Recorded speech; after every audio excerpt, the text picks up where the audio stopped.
Ladies and gentlemen, welcome back to Vancouver, Canada, here for MSI 2025. We are one game into our first best of 5, and that game did not go the way that 85% of fans expected it to go, Chronicler. It certainly didn't. And as I highlighted, I think neither of us were ready to believe when the first couple of kills came through, because we still saw the gold lead for G2. Yeah. I think there was still this sense of, all right, around the objectives, around the team fight, around the macro on the map, they'll be able to pull it together. That moment never came. And a lot of that was due to the ability of FURIA to consistently, across the map, set up these traps. The Aatrox, the Nila, these attempted engages that just weren't quick, I think, coordinated enough so that the sustain comes through, the reinforcements come in, and the play gets turned. And even as recently as at the end of Split 1, when the LTA North and South teams had the head-to-head for conference play, one thing that we saw from a lot of the LTA South teams was they could get early advantages, but then when the mid-game came around, they wouldn't be able to convert those into wins. But that was not the case here in game number 1. FURIA was playing as a unit. They were punishing G2 when they tried to make any sort of a move, and they honestly ended that game very swiftly and effectively.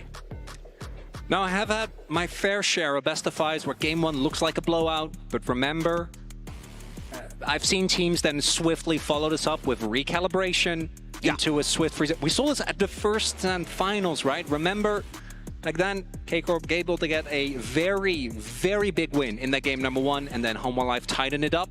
Yeah. Was able to pull the series back for G2. I do think we need to see that in this game number 2. I think that the downside of being such a heavy favorite in the fan sentiment, many people, me included, were expecting this to be a swift 3-0. If you go down 0-2, the amount of mental resilience needed is tenfold of what it would be if this turns out to be a 1-1. You know, you pull back and everything is fine. Right. Let's go ahead and jump into our second draft here, as it's Jace, Misfortune, and Yasuo banned by G2. Here on blue side, they've elected to go swap sides this time around. On the other side, Twisted Fate, Azir, and Pantheon banned out by FURIA. So one thing that's worth pointing out, Varus and Misfortune were both banned out by G2 in round 1 of the previous draft. This time around, since G2's on blue side and they have that first pick, they'll keep the Misfortune banned, but they'll take the Varus for themselves. FURIA, in response, they're going to grab the Rise for one of their solo lanes, can be a flex for either one, and Wukong in the jungle. This is a champion that immobile AD carries do not like to deal with. No, I do love the Yasuo ban. That one should be a no-brainer, right? Given IU's performance of the champion, the Wukong also would have paired really well with that. I'm a little worried about the Maokai. I think that Maokai is a pick that still, especially as you get deeper into Fearless, does have a decent amount of power. I'm worried about it being picked up this early, because I do think that Wukong still will get a ton of room to play. Okay. And the Alistar comes through pretty early on here. We'll be able to secure that this time around. And the Poppy didn't have the impact that we were looking for, right? I think we only had a couple of ultimates, and they were mostly used just for CC, so you get the knockup, but you don't actually create a numbers advantage, and you do kind of need to find at least a couple of those to really make sure you get the value out of the pick. And we do see the Ezreal locked in here for FURIA. I like this pick a lot against Maokai because of the fact that if he uses Twisted Advance at the wrong moment, you can use Arcane Shift to take him into a very bad position. Oh, yeah. Turn his engage into your counter engage with just a single button press. As we're into the second half of the bans, Tristana banned out by FURIA with the Karma removed by G2. I was kind of thinking about that. Ezreal Karma, obviously a bot lane that goes way back. Alistar, his biggest weakness is his laning phase. Obviously his level 1 is often talked about, but I think outside of that, you're really not expecting too much out of him when it comes to just trying the leverage. So it does also mean that I think the Varus does lose some of what makes it so strong, right? If you pair it with Renata, the laning phase, the 2v2, is so oppressive. It's not quite going to be the case here, as the way does get taken off the board, something that outranges the Rise and is generally able to punish it quite well. As I like the Rumble ban, I do think Rumble, especially after the performance Gigo had, plus the fact that there's a Wukong in the game, definitely a good call. Yeah, and also looking at how this one's going to go, I still need to see some more follow-up engage from the side of FURIA. I like the Rel and Wukong together. I think that this is a great amount of engage for these fights, for FURIA to still call their shots and make their plays where they want them, when they want them. It always feels a little rough to pick Rel into Alistar, right? The reason why we saw Alistar really rise to prominence again is because he is really good into Rel. You get to counteract, interrupt a lot of that. There's also angles for you to get rid of the Wukong, keep your backline safe. As the Jax does come out, Gragas is still open. There's an immobile carry on the enemy team as the Corki comes through now. I think in theory the Corki makes sense, right? We've seen this pick be really good when he gets to actually have an oppressive laning phase, when he really gets to punish. But I do think the pick right now hasn't really been that convincing recently as the Cassante comes through here for Gigo. And there's also no major magic damage for the side of G2. There is splashes of magic damage. Maokai can often go for, like, you know, the red smite into Leandri's in the tank after that build for some magic damage. Varus does some magic, Jax does some magic, but there's no real big mage threat like in the presence of the Rise on Furia's comp. So this last pick, Cassante for Gigo, a character that loves to be able to just say, sure, I'll build a Jax show and then nothing but armor, is fantastic, I feel like. And we did, of course, see a ton of Maokai back when I think he was both a little stronger and during the double AD carry meta, which this obviously kind of goes back towards.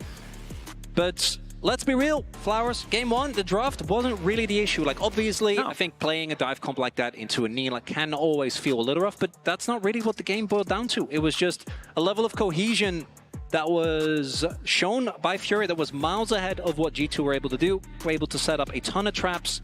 And this is going to have to be a very important game. If G2 want to regain control in this series, they need to catch this game. Because if that man right there has anything to say about it, think hard.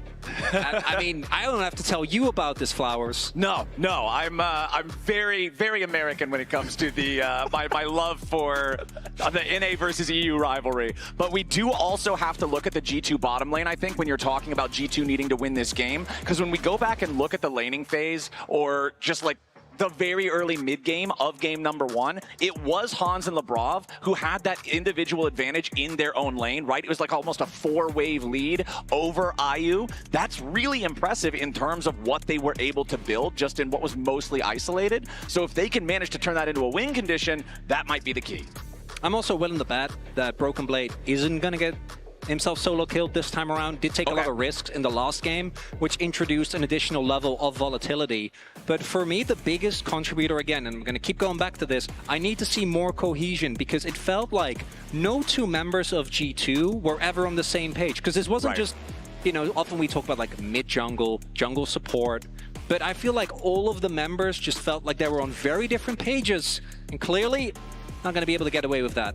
Looks like we might have a bit of a delay on stage here for some kind of technical issue. Hopefully they'll be able to get that one resolved here as soon as possible, get us into the game. I also think talking about, you know, taking risks for Broken Blade there in the top lane, it's the nature of the champion. The only way Warwick is good is you have to play on the edge. You have to allow him to bait opponents in, use that low life bar to really give yourself an opportunity you wouldn't otherwise have. So now that you're playing Jax, it's a much more standard type of character, and you don't have to really skirt the edges as much. You really don't. Jax will always get good value. It's just a very versatile character. Let's move on to team fights. Do you think that after all the changes that we've had to Cassante, he actually has a very solid matchup early on, right? I think Cassante, in mind of many, is still that tank that's okay in lane, but really is about afterwards. I do think you can get way more done. That is some wonderful cosplay there. That's some powerful cosplay, ears and hair there. I like that. I respect that. But yeah, Cassante, I mean, I think for a lot of people, the number one thing that comes to mind when you think Cassante is still the showmaker pasta, right? Like, this is a character that if he gets out of control is truly all out of control. And that's what we've seen Gigo do in game number one. And we'll see if he can repeat that success here in game number two. Let's check it out as we're on to the Rift now. Furia this time from the red side, G2 over on blue, Caps on the Corki, taking a look at Keystone, Summoner spells, all the normal stuff. It's Grasp for both of our top laners for the early trading power. Sometimes you'll see Jax go for something, you know, more like the Conqueror if he thinks that the laning phase is just going to be free. But again, going up against the Cassante, especially after game number one, you want to make sure that you're having a solid laning phase. Jojo, once again, going to be running Summoner Spellbook here in the support role. This time, we do see Hans going for the Comet, which I do think is very warranted. There's not a lot of auto-attacking that you will be able to get to do. Not against Wukong Rel. Yeah, or Rise, or Cassante. Pretty much any of these characters. Yeah, I think trying to stay away is the right call. And it also makes sense given his lane partner. I think the lethality Varus is just way more self-sufficient, right? He can just stay in lane, he can just wave clear. And there are lane partners where Varus can be a real bully. I think in this case, you just pick him to try, and he will still have a decent amount of laning power, but it's not really what it's about, as we do see. In they go again, but this time, Hans will be fine. Bot laning is down, and I also taking a big hit there early on. Yeah, both early piercing arrows, the one on the way to lane and the one as IU walks out of the brush, both connect, so 100% hit rate. About an extra early health potion of damage there. Feels good for Hans Sama and LeBron. Unfortunately, Alistar isn't the champion. No, he interrupted the crash down there, so that's honestly about the best level 1 Alistar performance you can get. Yeah, he doesn't really offer a lot, as we can see, which is why the level 2 was found there by IU and Jojo. Caps eventually rise, obviously. In any matchup, reaches the point where he just gets to clear waves in seconds, but doesn't have his skills nor the AP available for now. Yeah, as FURIA gets the wave crashed up down here in the bottom lane. It is interesting because there's some history between FURIA coach ThinkCard and G2. The last time a team coached by him was against this organization was the fabled Energy versus G2 best of 3 from Worlds a couple years back, which was just a huge moment for NA fans everywhere. Now ThinkCard coaching a team in the LTA South, trying to do it again here, not just in a best of 3, but in a best of 5, that much harder. And we'll see if he can accomplish that same magic here with FURIA. They've already got a great start towards it. Yeah, that was with genius midfielder Palafox, right? Yes, correct. His opponent sped him in a scrimmage. He's very powerful. Thus far, though, again, my expectation for G2 is that they are going to really pull back on a lot of the risks that they took in game number 1, and instead are going to rely on their macro sense, their ability to pick fights later on in the game. And I do think that should also mean that this early laning phase is not going to be nearly as interesting. Wukong just desperately wants to farm till 6, but because the wave bounce came through on bot, Labrov already gets to roam up. It looks like they're still going to go for the contest there, and Jojo and IU get a good amount of damage down. As, Gigo! Oh, if he would have hit that third in Tofo strike with that shockwave, could have been a bit of a problem there for Broken Blade. Okay, nothing too crazy then. Let's take a look at where our junglers are. As you can see, Tatu invading enemy jungle here on the potential opportunity for a chance to go after Caps, but Caps playing towards that other side. As, Skewmon. Skewmon might just be able to turn this one around. Gigo in some trouble this time around. Top lane's not looking the same as game 1, and it's first blood over the Broken Blade. Good bait set up by Broken Blade there. Able to flash away out of the W. Still gets his stun off on the back end as well. And then Skewmon shows up just in time. And meanwhile, not a fan of this mid lane gank. Tatu, you are a pre-6 Wukong. You just unfortunately don't do that much. A Corki, one of the reasons why he can't play so aggressive is because of the build-in safety that he has with Valkyrie. Caps didn't even need to flash. Hans and Labrov did use their sum, so I imagine we missed a scuffle in the bot lane. Yeah. So yeah, that's how we got to play Corki. Just got to jump right on top of him. But no cleanse, no heal does mean that at level 6 we could possibly see some volatility introduced if Tatu can get towards that bot side of the map. Yeah, the difference in this game in game number 1 is, yes, we still have the first blood happening up there in the top side, but remember that in game number 1, G2 got a kill back immediately in bottom lane right after. This time around, there was no such counterplay again, like you're saying, because the gank wasn't towards bottom. It's not like they were able to find anything effective in mid, so FURIA now finds themselves slightly behind. Gigo, obviously not hurting a whole lot. You can still see he has a massive farm advantage, but a big part of that is the large wave about to crash into the turret of Broken Blade, so not hurting as much as could otherwise be from that death up there in the top side. Skewmon's Maokai off to a good start here. You can see does have the red smite, does have the faded ashes in inventory, so we will get the Leandri's Maokai build for the extra splash of AP damage for this AD heavy team. As Broken Blade jumps in for a fast trade there. Counter-strike for the stun. Gigo buffers through it there with the Pathmaker, but Broken Blade hitting level 6 just in time forces Gigo back. BB doesn't get as much damage out of that ult as he would have liked to, I think, and Gigo now with a mana advantage hits level 6 in a decently soon time frame himself. Should get it after a couple more minions. Still no ultimate available here for Tatu. It's close, but this is 3 people in the lane. Skewmon's also there. Yeah, this is going to be a 3v3, and immediately Labrov gets targeted. Exhaust down to Hans Sama as Skewmon finds the counter engage onto Tatu, who has to flash out of the Wukong. Skewmon getting the better of Tatu in the jungle matchup this game. No one ends up dying, but it's still, I think G2 pretty happy with that. And it's again, these gangs to come through. There it is, there's no ult for Broken Blade. Yeah, Gigo's going all out. Pathmaker to try to buffer through the counter-strike. Broken Blade getting away. Gigo tries to flash forward for the Intofo strike. Toots is coming up to try to cut off Broken Blade's escape route. Realm Warp gets him in range. Toots is there. He binds him up in the Rune Prison. The last auto attack gets it done. And Toots evens up the score. See if the cancel can be found on this Cassante. Not going to be the case. No punish available. As I imagine, Toots just going to run towards top, catch that wave, swap for now. And this game still a precarious balance as maybe we get another one of those feats fight, right? Last time went all the way to the final battle one. For the boots. It's one of my favorite things because everybody really wants the shoes, especially with the buffs. Like 3 minions lost there. Yeah. Although Varus obviously does have a good amount of range, so see how much Hans is able to pick up. It's not too bad. Yeah, okay. So only like 2 minions. It's fine. IU and Jojo rotated over to the mid lane now as Labrov is just going to be the support for his other AD carry for the time being. Both of our top laners now set up in that bottom side of the map. You can see Caps currently leading in terms of XP globally among everybody here, but it is both mid laners significantly far out ahead of everyone else as Tatu finally level 6 now on the Wukong. We'll see how much of a difference that makes, how much more he can get done as now once more it's Broken Blade going in trying to use the ulti, but Gigo doing a good job getting himself away from it, outplaying the opportunity from Broken Blade there, and Broken Blade just using this ulti on cooldown, trying to trade with his opponent. Yeah, and that first ulti towards top side, right? I think that was an attempt at trying to force a flash out of, because I don't think there was really a kill opportunity there.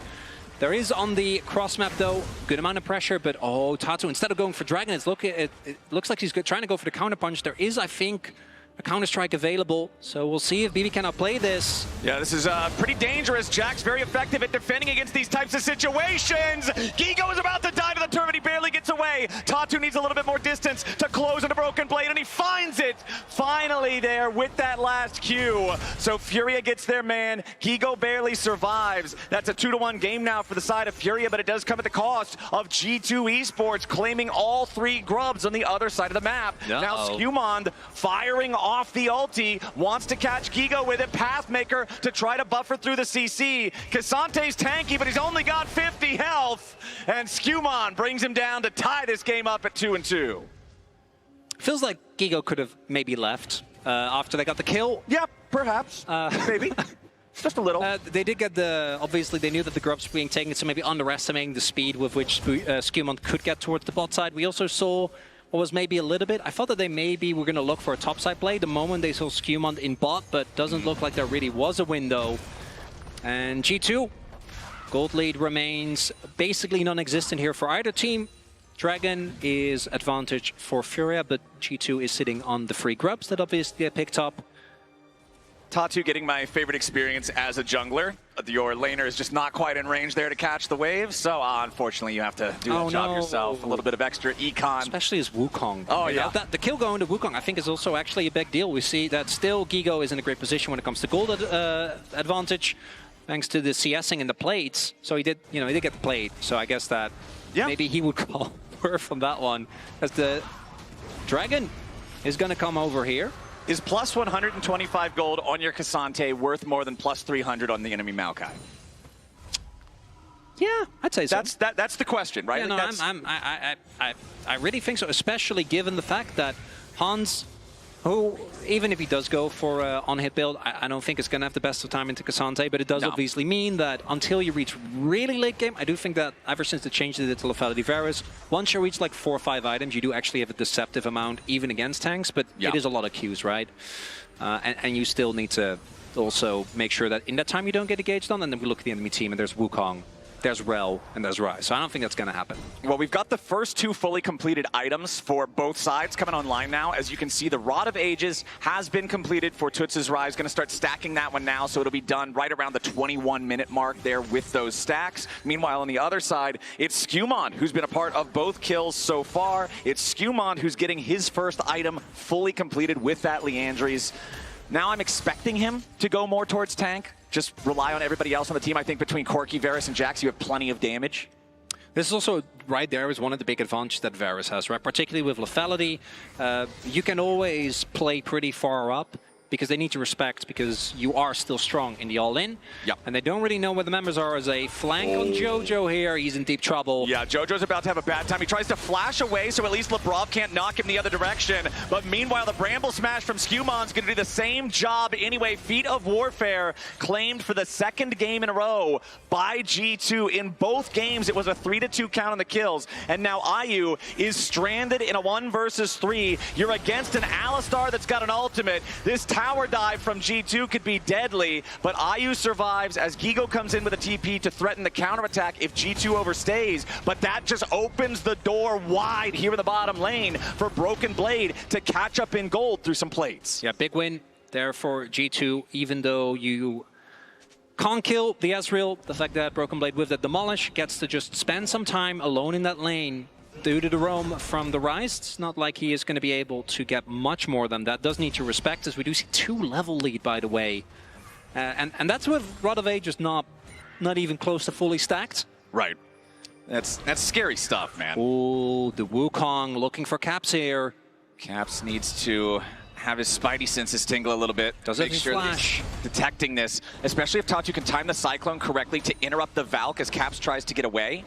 It could be absolute disaster for the G2 mid laner here, but it looks like Caps, wise to what might be going on, stepping away for now. Gigo stepping forward, going for the third in Tofo strike, not going to hit that one. Caps tries to Valk out, but now immediately with a Pathmaker, Gigo going in while Toots is in a 1v2 down to the bottom lane at the same time. Caps is going to be killed off first. Now, Toots, flash over the wall, Broken Blade ready to follow, finds the stun, but he's Rune Prism Phase up. rush. Toots makes it back over towards the turret. Phase rush, ain't gonna work. Broken Blade with the flash at the last second to guarantee that he hits him with the empowered bonk and takes him out. A 1-for-1 across the rift.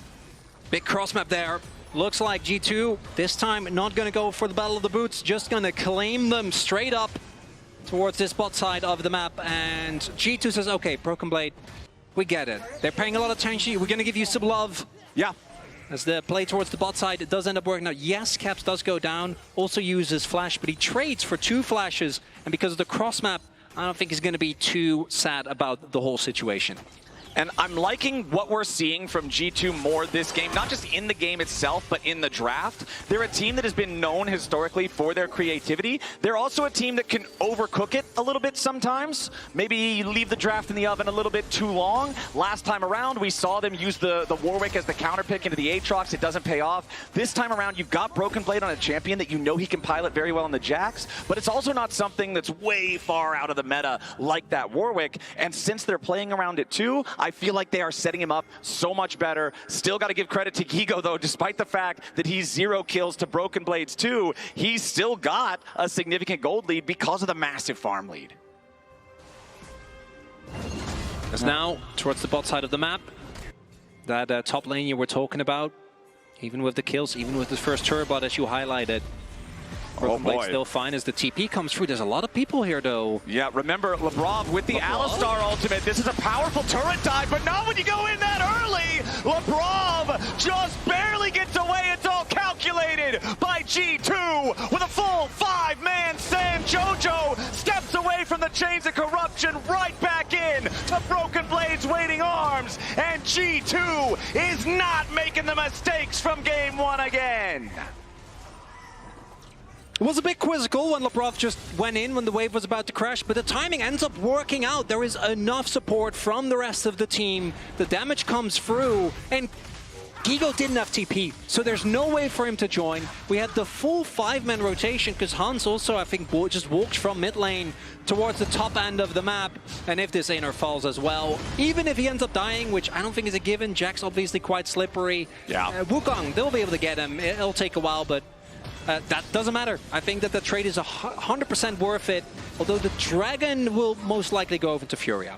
Yeah, it was a lot of money from a tier 2 turret. You are going to get a good amount from the shutdown as well. You will get it onto the Rise. Oh, never mind. Okay, if you get Dragon as well, it's like... Because the shutdown, that's a bit rough, but if you don't lose Dragon, it doesn't really matter. Yeah, Hafen does have both Rise and the Rel, who's now low enough HP that he has to reset. Means that G2 has control over this bottom side river, has control over the Drake. Once again, Chronicler, we are at a 1-to-1 Drake state. Nobody's working on that early Drake win condition here, and it looks like G2 still going to be comfortable enjoying their lead with a 1,000 gold. Rise no ult, no flash. I'm gonna ult again. Look on right. That's 3. Let's go right. Volti on There are anyone. three guys. That's gonna dip. Okay, go on res, go on res, go on res. Good job, good job. Slowly, slowly. Take it. Yeah. Go first, go. No flash. Make it him. Nice. Good job.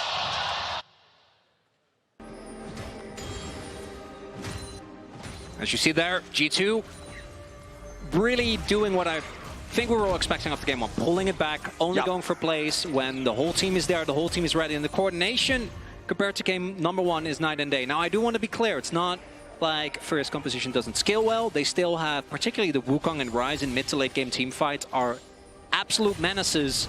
So we still need to see G2 actually close out on this. The team fight's going to be very interesting because I still think Hans is going to have a tough time. That objective just gone though, and they're just kind of looking at it happen. I don't think they can really catch anyone out here, and G2 going to be very happy with that. Yeah, G2 Rift Herald for free. You could see that Tatu wanted to contest, but it's one of the strengths of Alistar. Because you have the powerful displacement through the headbutt, even if he wants to walk up, it's not going to happen. Both the Alistar and the Maokai, right? The guaranteed point and click CC, the ultimate as well. As it looks like we're also seeing the full commit to AP. I was kind of expecting the Liandry's into then just going tank. Me as well. But looks like that is not going to be the case. As the crowd, given game one, I think warranted trying to support the team here. Yeah, getting fired up for it. Not sure exactly what the reason for the pause is. We'll let you know if we have any more information. But hopefully it's one of those ones that's fast enough. We just get back into the game before we even know.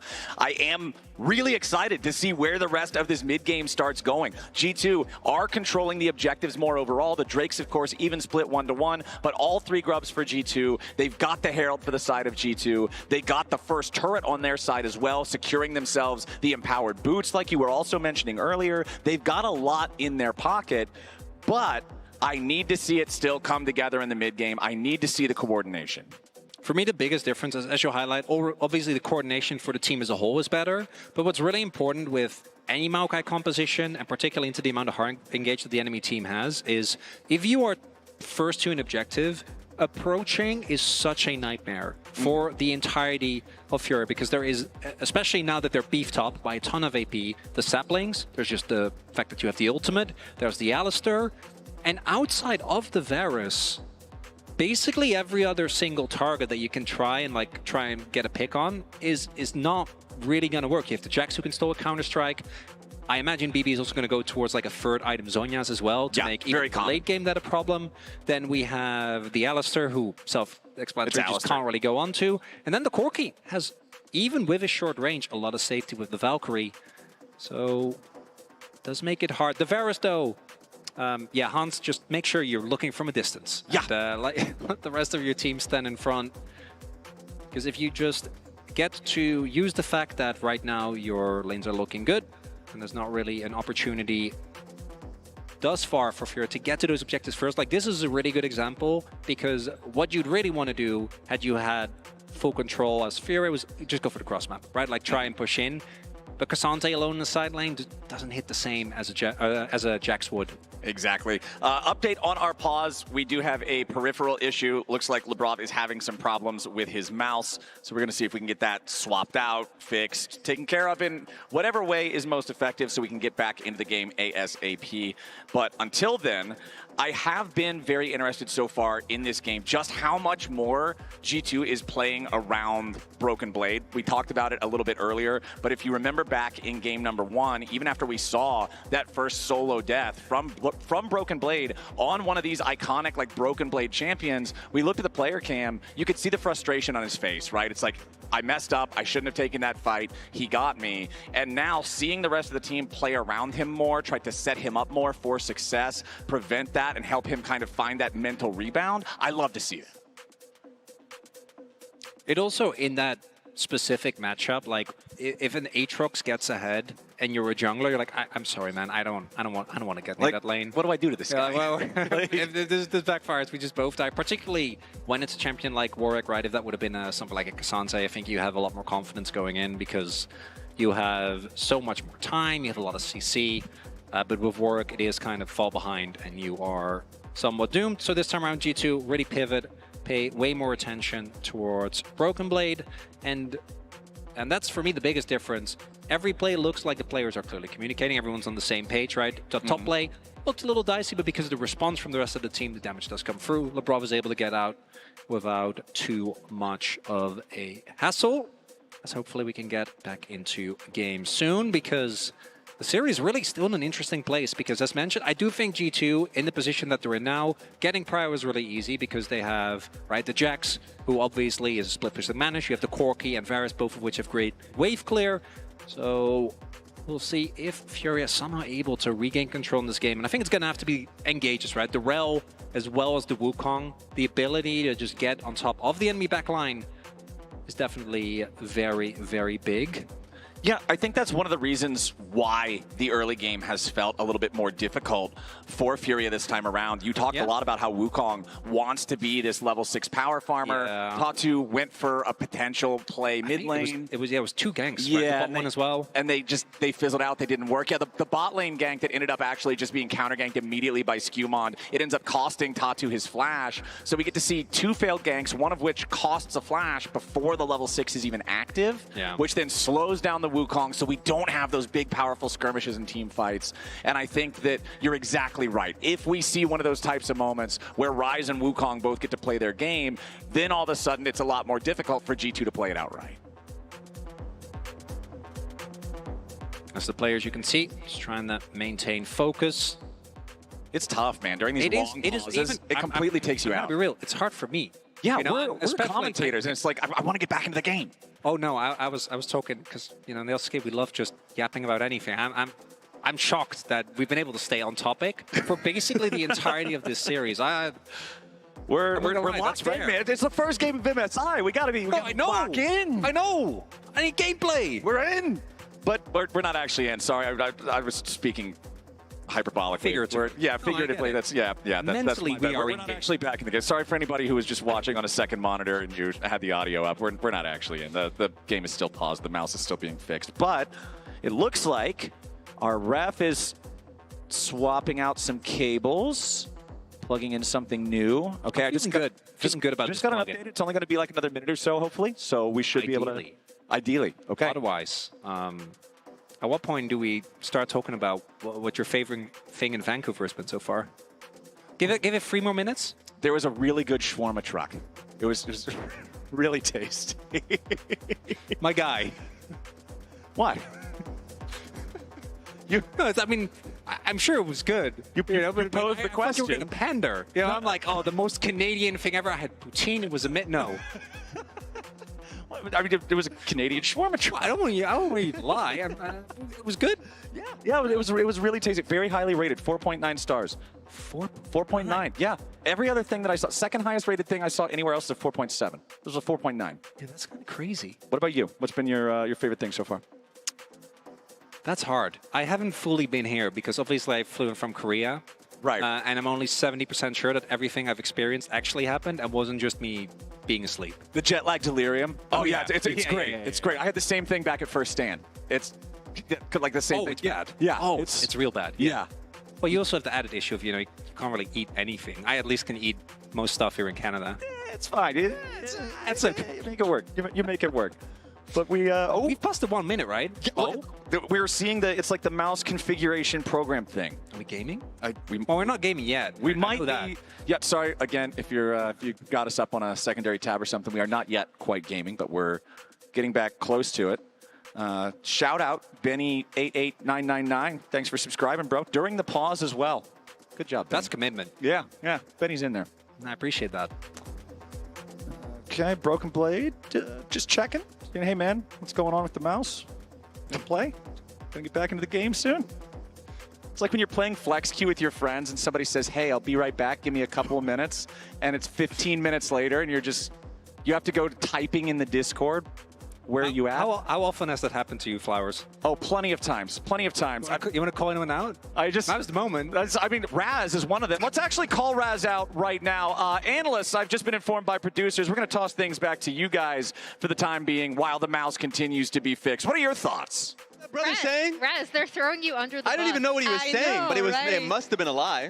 Well, he was basically, I think, I love how all of G2 just whip their heads and they're just like looking at the Are you okay? like, when are we getting back in game? Yeah, I don't know. That's the kind of stuff that's And gonna then take you out Flowers of the called game. you out as the problem. Oh. Wait, are Oh, you? wait, you're admitting to it. Well, look, Are no, you I'm the not person to problem. blame for like any Yeah, personal are related we issues in the like LTA? looking Because at you and there's just always being a like, culprit. Raz? There's not always my a When are we culprit. getting, it's never not my your fault. fault. It No. sounds like Never it's your your fault. fault. No matter how many times people would like to say that it is my fault, my lawyer has told me that to say yes. It sounds like it's your fault. Yes, I will say, to add on to delirium of we're hearing from Chronicler, All right. we were having chicken earlier. I guess we were at a sushi restaurant, and the man just dropped Are we the chicken just talking about food? We're He not just- going to talk about he food actually dropped it on because the ground. the game Yeah. is ready We're back in now. game. Back He's a to you slob. guys. You're a Woohoo! slob, Chronicler. All right, ladies and gentlemen, welcome back to Summoner's Rift here for MSI 2025. The peripheral issues are solved. The mouse is reconnected. We are back into the game. It is 6-4 in kills in favor of G2. It is not even a 1,000 gold lead, though, and the Dragons are split 1-1. G2, however, has controlled those top side Baron Pit early objectives with the Grubs and the Herald, and we want to see if they can continue this control of the game now as we're just about to crest 18 minutes on the clock. Viewers everywhere saved from food talk, and Rez trying to blame other people for his shortcomings. Yes, which somehow come together in the same topic. I don't know if that happened. As But- the setup, as mentioned, for Yes. FURIA, I think is going to be mostly centered around can we actually find a good engage angle? Because in a lot of these fights, I do expect G2 to be able to kind of peel back as Labrov going on a deep flank. This is a Cassante, though, so you need to be careful about your angles. Okay. We also see Skewmont in the area. Yeah, Skewmont and Labrov hanging around. Gigo is going to immediately do a little footwork into the Tribe Rush. Pathmaker right back out. Jojo coming in to reinforce if he needs to. One big thing I want to point out, Toots just completed his Archangel Staff. Yeah. He is 5 spell charges away from turning it into Seraph's Embrace. His Rod of Ages is also at 8 out of 10 stacks. So here in 2 minutes, Toots is just going to have a massive power spike with that Rod of Ages alongside the Seraphs. Ryze will be very powerful. And again, I have to give credit to Hans. We're always seeing these piercing arrows find Ayu as Jojo wanted to make the engage. Toots immediately realm warps into his own demise. He's got to be careful about this one as Tatu's not going to be taken very low. Toots trying to provide a little bit more damage with the Broken Blade as Tatu is in full retreat. Toots wanted to deliver his jungler into the enemy lines, but as Tatu is caught out of position, he is forced to retreat. Ooh, I think FURIA should be happy that that didn't end up going worse. That was Yeah. a very scattered engage because Hans was able to flash. Jojo didn't quite catch him off guard. Now the flash being down for Hans, that's a big win. That's something. But because of how much else was invested there, at least for now, FURIA is going to have to back off. They didn't have to use Tatu's flash, which is kind of crazy. Thought that that was going to be used. As we take another look here, so Hans very ready. Jojo doesn't quite find the combo in him. You can obviously go for like the Q first and then go for the follow-up. Didn't get that. And then Tatu able, thanks to the root there from Tuts, to stay alive despite everything. And G2 not able to find a counter kill, but I don't really think that they need to. Again, as long as they get to go for these counter engages, they're going to be happy. Yeah, they might still find their counter kill here as Jojo's already down to half HP. That rail is not long for this world. Broken Blade's already got him. Tatu's dead next. And now with Gigo teleporting into 5 players in G2 jerseys, Gigo is going straight into the ground. G2 just crushed Furia. In the previous play, FURIA was able to slip away. This time around, not so much. G2 found the front line, not ready for this many people to be there, and able to both get the kills, get the Otacon as well. And on the counter punch, it's Wolves. Yeah, Wolves for Otacon, Not good. not the ideal handshake coming out from Furia, Well, and 2 honestly. kills for G2. Yeah, this is looking really, really good for G2 at this point. They've got a 3,000 gold lead. They're 23-12 in terms of the flower petals throughout the map. They've got themselves just an absolutely commanding position in this game. I think there, Labrov found Tuts because he used his flash as well as Realm Warp.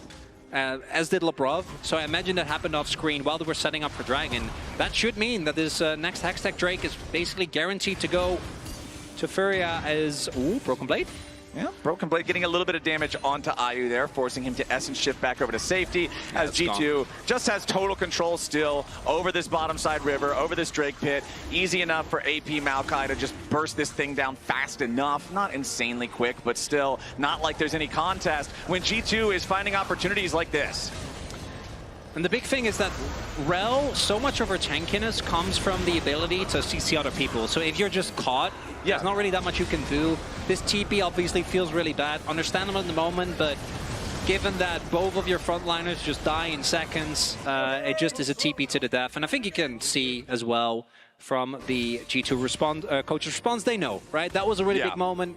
You get the kill, you get the Otacon. The game isn't in the bag quite yet, but it is looking a lot better, right? Otacon is there, you're sitting at 2-to-1 Drakes, you have map control, and there is so much counter-engage available on G2. And if you are aware of where everyone on FURIA is, it's really hard for them. Again, we keep going back to this. There are not a lot of good targets on G2.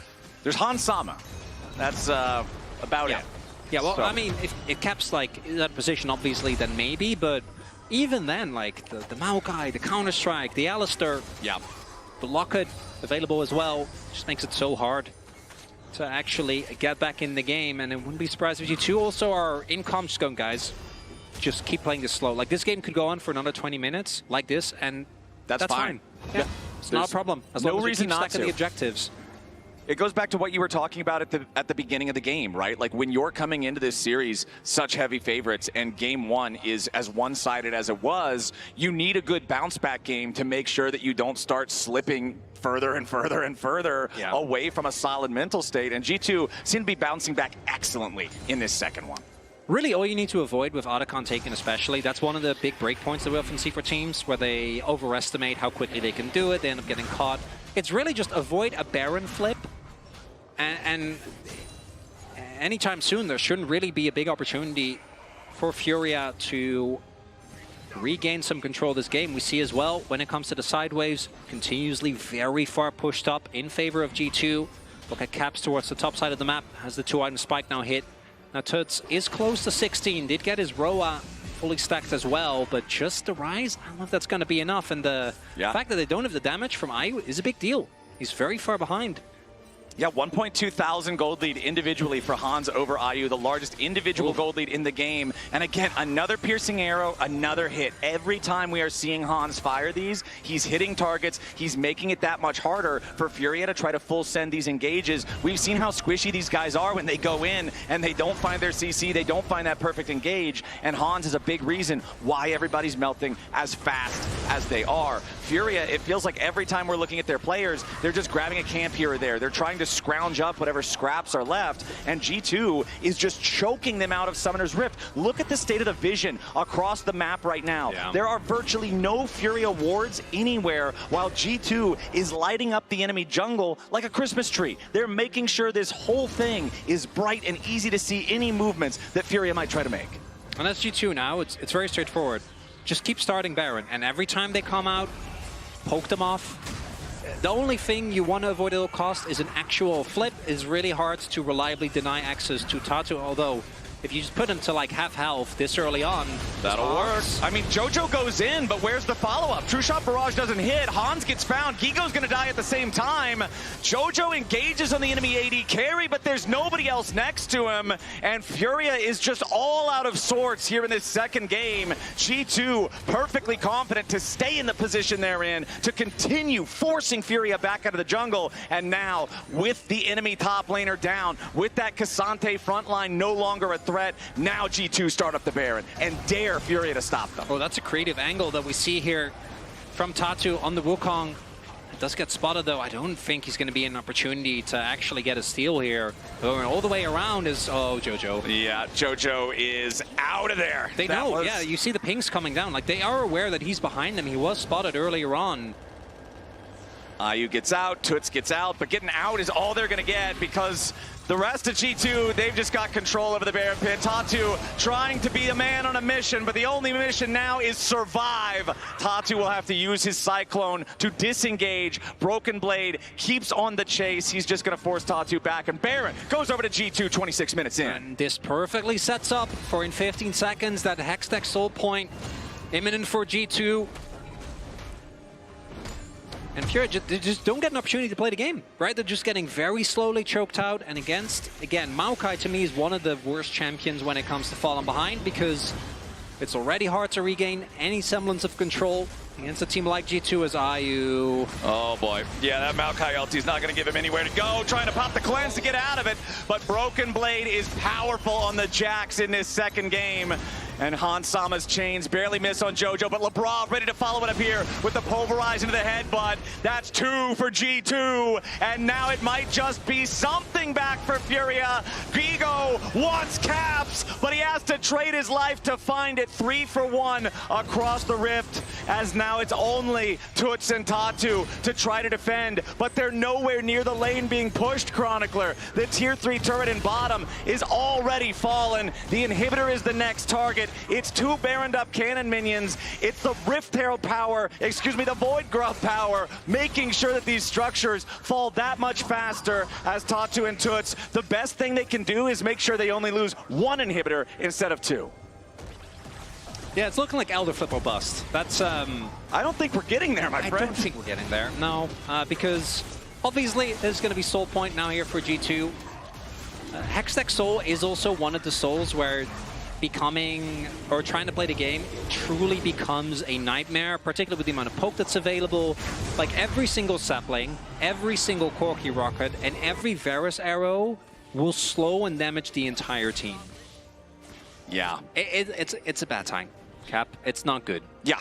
FURIA had a great game 1, and G2 are bouncing back now with a great game number 2. They've controlled pretty much everything, starting off with Scumon's gank in the top lane for the first blood, then the counter gank in bottom to stop any chance of Tatu turning things around there. Tuts just having to use the Realm Warp to try to get away to safety, as now Scumon's ready to follow it yet again. Here comes the Nature's Grasp, immediately ready to lock up JoJo. The Rel once again beaten down before any effect can truly happen as Scumon tries to get away. G2 backing out, waiting for their cooldowns as FURIA continues to look for something, but Labrov is creating space. Hans backing back up again as IU gets the shutdown into Labrov, but Gigo is not strong enough to truly threaten the back line. G2 have lost their support, but they take out the enemy top and support at the same time. Tuts wants caps. He doesn't find him yet. Tuts stuck inside the hourglass, and his time's run out. Tatu trading with Scumon as the AP Maokai finally falls there to the Wukong, but it does not matter. Tuts was the only one left standing on FURIA. Oh boy, I don't think he's going to keep standing for much longer either. Broken Blade stopping him from getting away with a Hex Gate, and Broken Blade gets the last kill for the delayed ace as JoJo is so far behind in levels he has already respawned from earlier. Got a bit messy there towards the top end. I think they didn't want to invest Broken Blade's TP because they could have obviously just TP'd him over earlier. And that's the power of investment right there. The amount of money item finishes for G2 means that even though this is a little disjointed and they're down a member for a decent amount of this play, it just doesn't really matter, right? They're able to take down JoJo very, very quickly. And then here it looks like maybe a turn is imminent, but actually taking down a Maokai is so hard, especially with the phase rush. Very, very slippery. And then we see that really, if Gigo had stuck with the rest of the team or find a slightly different angle, maybe there was a bit more of an opportunity, but all of this is effectively 4 versus 5. Yeah. Because Broken Blade isn't there. The vibes, fortunately though, for FURIA, clearly not bothered by any of this. Yeah, they seem to be having a good time. They don't seem particularly distraught, tilted, frustrated, whatever you'd want to call it.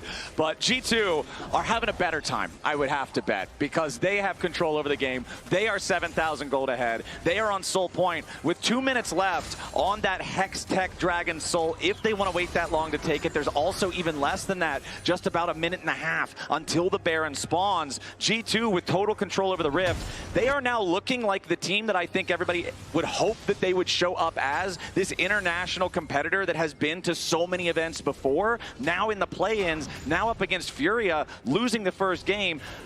Game number 2, returning back to more of an acceptable showing, I think, in the hearts of a lot of EU fans. Oh, Tatu needs to be careful. Gonna be hit there by that sapling. Uh-oh, Tatu. He's trying to run. He's already used the clone. He's going to walk into the Realm Warp. Nice. The Toots called him the cab. Had to make sure that they got out of there. Isn't he the cab driver? Well, Toots the cab driver. Yeah, Toots. Right? Yeah. Oh, yeah. Toots called the cab and then drove it himself. Okay, I lost the analogy. Hold up. It didn't quite track. Toots got him out of there. That's what's important. What matters. That's what's important. He's a true friend. All right. Yeah. Whether or not he's a cab driver really isn't. Yeah, that's not super important. But what matters is I don't know. Maybe it is. Tatu got home safe. That's what matters. He got home. He drank his water. He's going to bed. Might have a little bit of a headache in the morning after that Ignite. But also after the soul point. Yeah. The Baron up as well. It's rough. It's rough. A little bit. About 10 seconds here on the Baron. Broken Blade, however, getting caught out a little bit, but he's still not dead. Tatu wants to follow, but he goes straight into the dirt instead. It was all calculated by Broken Blade as G2 now, with the enemy jungler dead for 40 seconds, it's nothing but a green light for Baron. Yeah, that's a freebie on the Baron. Don't think there's anything that you can do about that as the Broken Blade flank to come through. I think looking to maybe apply side lane pressure, but he calls people or he pulls people over, right? That's all that really matters. This is again going to perfectly set up the Dragon, basically the same time as before, but this time it will lead to the Soul getting picked up, Hextech Soul. If the previous fights weren't really an indication, G2 is very committed to playing this one out by the book. They are not taking any risks. They're not taking any gambles. They are going to very slowly and very steadily just get away. And I think that's understandable, right? Given how game one plays out. If you somehow lose this game, you're gonna mental poop, right? Like that is... That's not something that I think you can generally come back from. Jojo, I think unfortunately is still alive for a little bit. I don't think that little bit's going to be a whole lot longer, however, as he uses Magnet Storm. Might as well. By the time you're back alive, you'll have it again anyway. Hextech Dragon doing a little bit of damage onto the roster of Furia as Broken Blade goes for the flank yet again. Ayu trying to escape as the Realm Warp gets Toots back to safety, but Broken Blade already has the stasis ready to go to buy enough extra time. Turn it around, guarantee the unstoppable kill there onto Gigo as the piercing arrow. I praised him throughout the whole game, and that's a great example why Hans Sama is not missing on this Varus. And the B1 picks, back-to-back, end up being huge. It was the Taliyah in game one for Furia. It's the Varus in game two for G2, but obviously Broken Blade having an infinitely better game this time around. The team, they gave him a little bit more help, and he paid them back. Yeah, Broken Blade here in the front line now. Finally drops. The shutdown goes over to Jojo. It ain't gonna matter. Furia dropping like flies at the steps of their own fountain. G2 come back with a vengeance. And 34 minutes in, they're gonna take their win and tie up this series in game two.